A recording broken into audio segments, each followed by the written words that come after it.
Hello বন্ধুরা, আসসালামু আলাইকুম।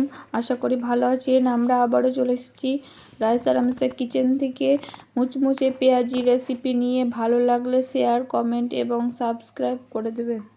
আজকে তৈরি করব পেঁয়াজি। প্রথমে 1 চামচ লবণ দিয়ে দেব, 1 চামচ লঙ্কা কুচি, আদা পেস্ট, হলুদ গুঁড়ো সামান্য পরিমাণ,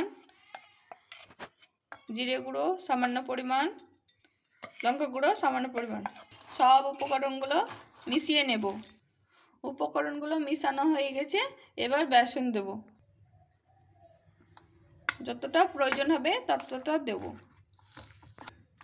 একটু একটু বেসন দিয়ে মাখিয়ে নিচ্ছি। মাখানো হয়ে গেছে, এবার ভেজে নেব। কড়াই চাপিয়ে দিয়েছি, গরম হয়ে গেলে তেল দিয়ে দেবো। গরম হয়ে গেছে, এবার তেল দিয়ে দেবো। তেল গরম হয়ে গেছে, এবার এরকমভাবে আমরা শেপ দিয়ে নিয়েছি, সবগুলো দিয়ে দিয়েছি। এবার ভেজে নেব। কিছুক্ষণ পর উল্টিয়ে দিয়েছি। দেখুন বন্ধুরা, এরকম কালার এসছে, আর একটু হবে, দিয়ে তুলে নেব। এবার হয়ে গেছে, তুলে নেব। তুলে নিয়েছি, দেখুন বন্ধুরা এরকম হয়েছে। এরকম ভাবে বানিয়ে খাবেন, খুবই টেস্টি।